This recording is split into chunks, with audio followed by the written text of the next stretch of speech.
एक right triangle दे रखा है ए बी सी, ये 90 डिग्री का एंगल है यहाँ पर, ये है 5 सेंटीमीटर, इधर ये एंगल दे रखा है 30 डिग्री। ठीक है, और ऑप्शंस हैं, ऑप्शन ए है 5√2 सेंटीमीटर, ऑप्शन बी है 5√5 सेंटीमीटर, ऑप्शन सी है 2√5 सेंटीमीटर, और ऑप्शन डी है 5√3 centimetre. In the given figure ABC is our triangle right angled at B। ABC एक ट्राइंगल दे रखा है जिसका राइट एंगल यानी कि 90 डिग्री का एंगल B पर बन रहा है। Then the length of BC, मुझे इस BC की लेंथ बतानी है। तो आप ये देखिएगा कि इसमें कोई पाइथागोरस वगैरह कुछ भी लगाने की जरूरत नहीं है। हम इसमें क्या करने वाले हैं कि जो यहाँ पर मुझे क्या दे रखा है, मुझे एक तो 30 डिग्री है, 30 डिग्री के सामने वाली साइड परपेंडिकुलर दे रखी है, और BC क्या हो गया, BC हो गया बेस। ठीक है, तो ये परपेंडिकुलर अपॉन बेस, तो tan 30 डिग्री से करो सीधा सीधा। हम क्या बोलेंगे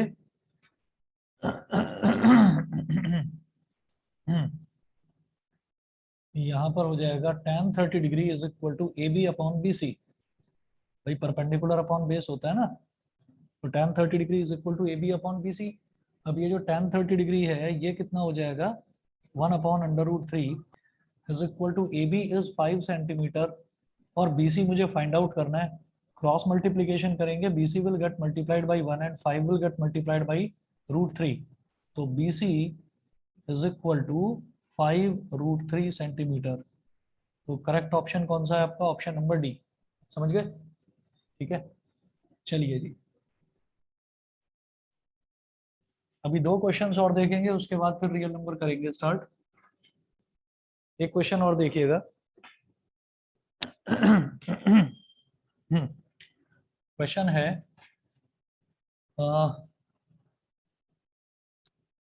√1 + sin A upon 1 - sin A is equal to, ये बताना है हमको, √1 + sin A upon 1 - sin A is equal to, ये बताइएगा कि किसके इक्वल है। ऑप्शंस दे रखे हैं, ऑप्शन ए है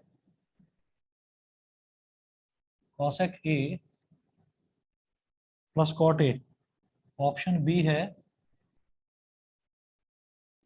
sec A plus tan A, option C none of the above,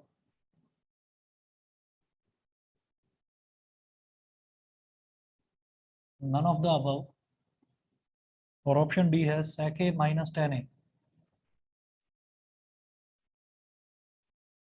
sec A minus tan A, ये दे रखा है। अब जरा देखिएगा इसमें क्या करेंगे। हम ये जानते हैं कि जब भी कभी हमें ये दे रखा होता है, डिनोमिनेटर में अगर मान लो 1 - sin A है, ठीक है, तो मैं क्या करूंगा, मैं डिनोमिनेटर में भी 1 + sin A से मल्टीप्लाई कर दूंगा और न्यूमरेटर में भी 1 + sin A से, मतलब एक तरह से जैसे रैशनलाइज करते हैं। क्योंकि यहाँ पर क्या है कि मुझे ये मालूम है कि 1 - sin A है ना, अगर अगर इसमें मैं 1 + sin A से मल्टीप्लाई कर दूंगा तो A + B into A - B का फॉर्मूला लग जाएगा, आइडेंटिटी लग जाएगी। तो जरा देखिएगा कैसे करूंगा इसको मैं, लिखिएगा multiply numerator and denominator, multiply numerator and denominator inside the square root, multiply numerator and denominator inside the square root both by 1 + sin A। Numerator और डिनोमिनेटर दोनों को आप 1 + sin A से मल्टीप्लाई कर दीजिए अंडर रूट के अंदर अंदर।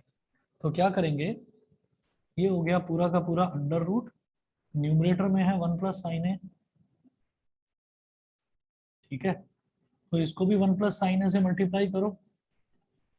कोई भी नंबर मुझे दे रखा है rational number numerator upon denominator की फॉर्म में, तो उसमें न्यूमरेटर और डिनोमिनेटर में सेम नंबर से हम मल्टीप्लाई कर सकते हैं। 1 minus sign A upon 1 plus sine ए।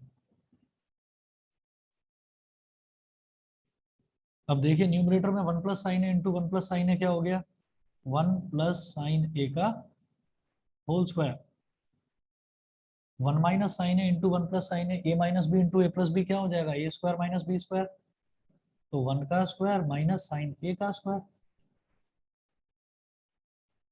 1 का स्क्वायर माइनस साइन ए का स्क्वायर। अब देखिएगा मेरे पास जैसे यहाँ का न्यूमरेटर है, न्यूमरेटर आ गया 1 प्लस साइन ए का होल स्क्वायर, और डिनोमिनेटर है 1 का स्क्वायर जिसको मैं सिर्फ 1 बोल सकता हूँ, माइनस साइन ए का स्क्वायर जिसको मैं साइन स्क्वायर ए बोल सकता हूँ।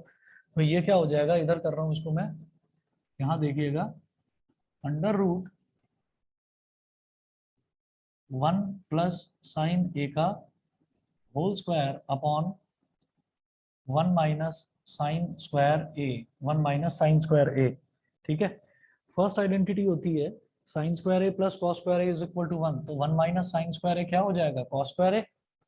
ठीक है, तो देखिएगा न्यूमरेटर में हो गया बेटा 1 प्लस साइन ए का होल स्क्वायर, और डिनोमिनेटर में क्या आ गया, कॉस स्क्वायर ए। ठीक है, 1 प्लस साइन ए का होल स्क्वायर है तो ये परफेक्ट स्क्वायर है। कॉस स्क्वायर ए का मतलब भी क्या होता है, कॉस ए का होल स्क्वायर, तो ये भी परफेक्ट स्क्वायर है, स्क्वायर रूट से बाहर ले लो। तो 1 प्लस साइन ए आ जाएगा बाहर, 1 प्लस साइन ए, और डिनोमिनेटर में ये कॉस स्क्वायर ए है, इसका स्क्वायर रूट लेंगे तो ये हो जाएगा कॉस ए। अब क्या करें, स्प्लिट कर दें दोनों को अलग अलग। बेटा ये हो जाएगा 1 upon cos A plus sine A upon cos ए, दोनों को अलग अलग कर दिया।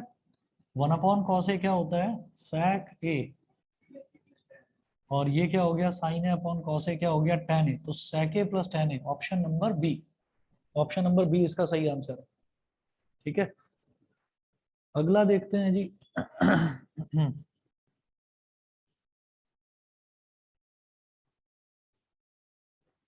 अगला देखेंगे, ये भी ट्रिग्नोमेट्री का ही है क्वेश्चन।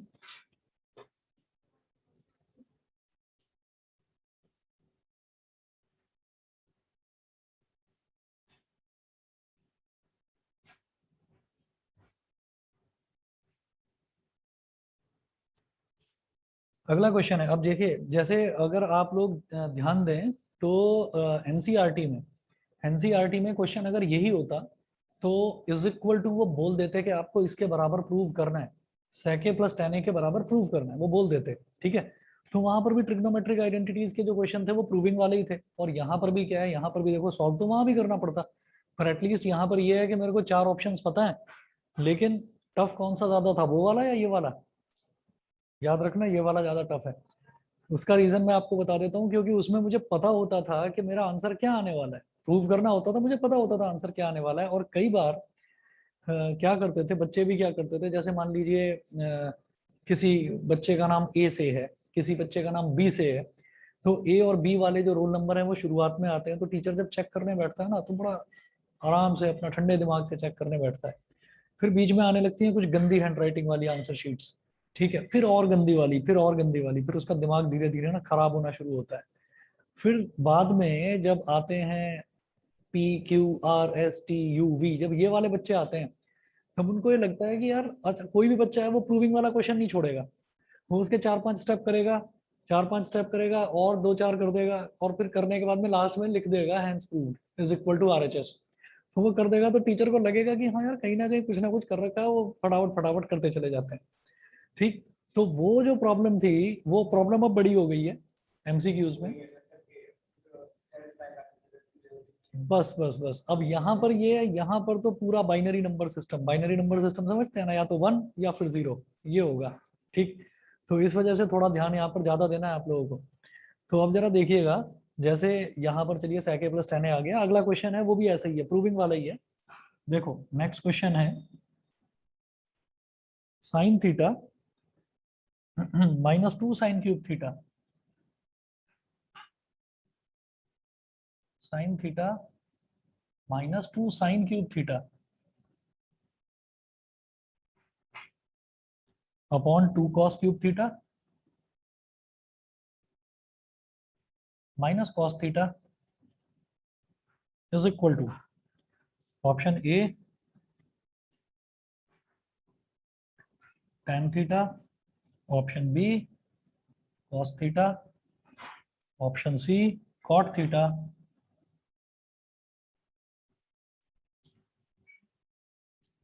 और ऑप्शन डी है cosec theta.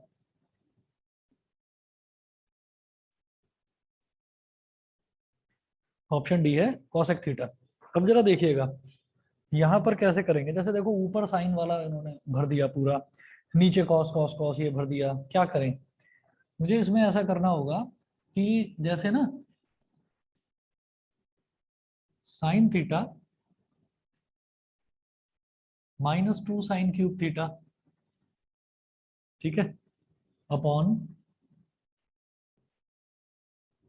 2 cos cube theta minus cos theta, ये है। हाँ, मैं न्यूमरेटर में साइन थीटा ले सकता हूँ क्या कॉमन? ले सकते हैं ना। कॉमन ले लिया तो बेटा जब यहाँ साइन थीटा ही कॉमन ले लिया तो यहाँ बचा 1। फिर यहाँ 2 साइन क्यूब थीटा है, साइन क्यूब थीटा में से एक साइन थीटा बाहर निकाल दिया तो क्या बचेगा? 2 साइन स्क्वायर थीटा। आगे देखते हैं। अब ये कॉस क्यूब थीटा है, कॉस थीटा है, तो कॉस थीटा ले लो कॉमन, तो यहाँ बचेगा 2 कॉस स्क्वायर थीटा -1, ठीक है। Sine theta upon cos theta, 1 - 2 sine square theta, ऐसे ही लिखा रहने तो इसको 1 - 2 साइन स्क्वायर थीटा। और मैं कोशिश करूंगा जो ये नीचे कॉस स्क्वायर थीटा दे रखा है इसको साइन स्क्वायर थीटा में कन्वर्ट कर दें। करा जा सकता है कैसे? हमने क्या करा, ये 2 एज इट इज छोड़ा, और कॉस स्क्वायर थीटा को मैं क्या लिख सकता हूँ, 1 - साइन स्क्वायर थीटा लिखा जा सकता है। क्योंकि मुझे ऐसा लगता है कि ऊपर भी साइन स्क्वायर है नीचे कॉस स्क्वायर है, शायद कट जाए, ठीक है। अगर कट गया तो सिर्फ sign theta upon cos theta, मुझे लगता है कि शायद टैन थीटा होना चाहिए इसका आंसर। ट्राई करते हैं। कॉस स्क्वायर थीटा की जगह हो गया 1 - साइन स्क्वायर थीटा -1, ठीक। और याद रखना ना तो मुझे बहुत ज्यादा इंटेलिजेंट समझना ना खुद को, ठीक। ये सारा खेल प्रैक्टिस का है। आपने प्रैक्टिस कर ली तो ये क्वेश्चन मैंने क्योंकि कर रखा है न जाने कितनी बार, तो मुझे देखते ही समझ में आ गया कि हाँ ये क्वेश्चन इस तरीके से होगा। तो ट्रिग्नोमेट्री में कोई बहुत ज्यादा इंटेलिजेंट नहीं होता। प्रैक्टिस करनी मैं छोड़ दूंगा, मैं भी भूल जाऊंगा, ठीक है। तो वही चीज है यहाँ पर कि ट्रिग्नोमेट्री में अगर क्वेश्चन देखते ही कोई बच्चा फटाफट कर रहा है तो समझ लो उसने वो क्वेश्चन कर रखा है, तभी वो कर रहा है। कोई इतना इंटेलिजेंट नहीं है कि उसको अप्रोच पता चल जाए कि मुझे क्या लेकर चलना है, ठीक। तो यहाँ पर क्योंकि हमने देख लिया कि ऊपर साइन स्क्वायर थीटा और नीचे कॉस स्क्वायर थीटा है, तो दोनों को एक जैसे टर्म्स में कन्वर्ट करो। ऊपर साइन स्क्वायर थीटा वाले को एज इट इज छोड़ा, नीचे कॉस स्क्वायर थीटा था इसको साइन स्क्वायर थीटा में कन्वर्ट करा, तो ये हो गया sine theta upon cos theta. Numerator will remain as it is, उसमें हमको कुछ छेड़ना ही नहीं है। 1 - 2 साइन स्क्वायर थीटा, डिनोमिनेटर में 2 into 1 will become 2 and 2 into minus sin square theta will become -2 sin square theta, और लास्ट में क्या है -1, ठीक है। Sine theta upon cos theta multiplied by numerator में 1 - 2 साइन स्क्वायर थीटा, और आप देखेंगे डिनोमिनेटर में भी यही आ गया। 2 - 1 क्या हो जाएगा, प्लस का 1, और -2 साइन स्क्वायर थीटा तो था ही, ठीक है। 1 - 2 sine square theta, 1 - 2 sine square theta cancel, sine theta upon cos theta is equal to tan theta. Option A is the right option, ठीक है। समझ गए भाई? ऑनलाइन वाले बच्चे बताएं, आज 4 ही हैं ऑनलाइन, सभी को क्लियर है इतना? Yes sir. Yes sir. ठीक है। प्राजक्ता एग्जाम है कल, तैयारी ठीक है? बताइए। सर हमारा तो हो गया एग्जाम, आज ही था मैथ्स का। अच्छा तुम्हारा हो, अच्छा तो सेक्शन वाइज अलग अलग ले रहे हैं क्या? अच्छा आज था उसके एग्जाम्स हैं क्या ये? उसके क्वेश्चंस हैं क्या, सॉरी? अच्छा अच्छा, तो हुए नहीं है?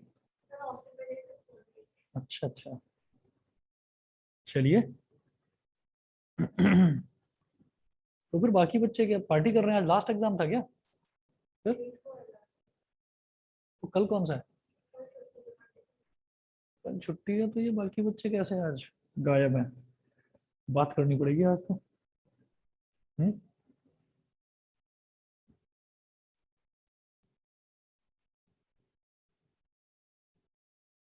मुझे लगा कल एग्जाम है।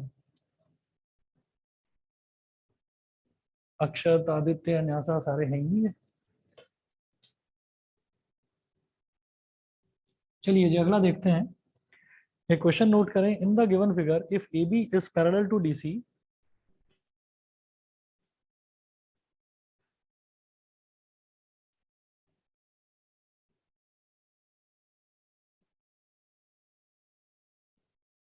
in the given figure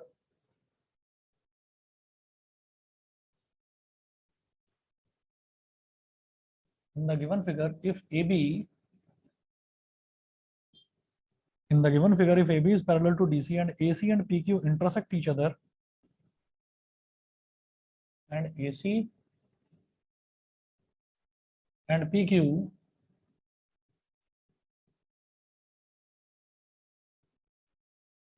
intersect each other at point O, then intersect each other at point O, then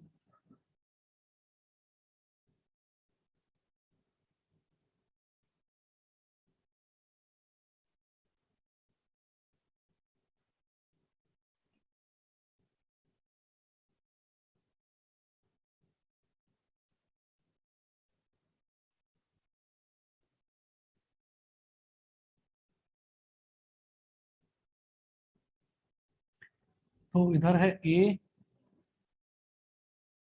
B C D, A B C D, A को C से ज्वाइन करिए,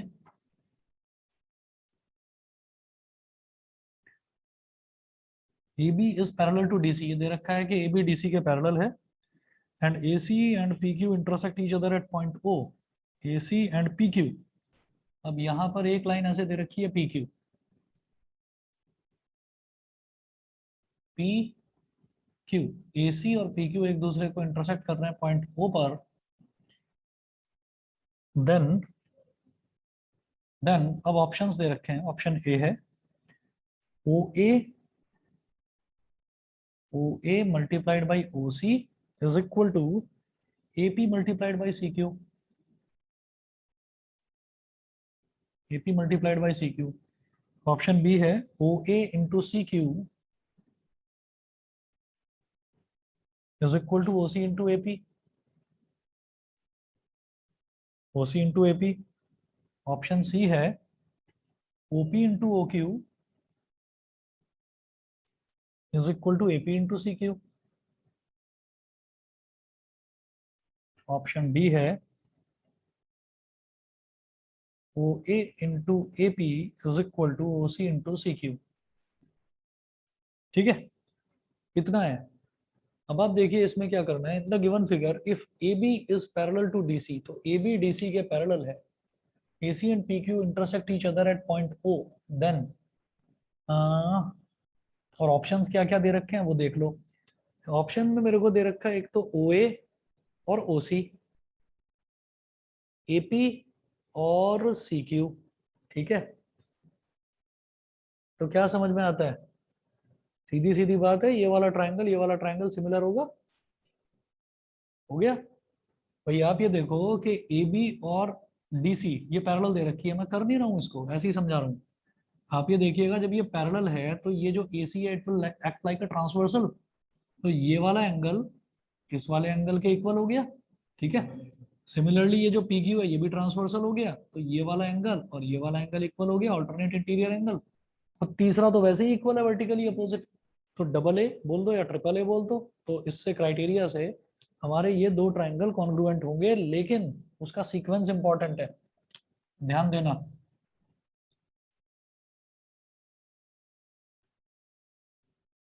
यहां पर मैं लिखने वाला हूं, देखिएगा।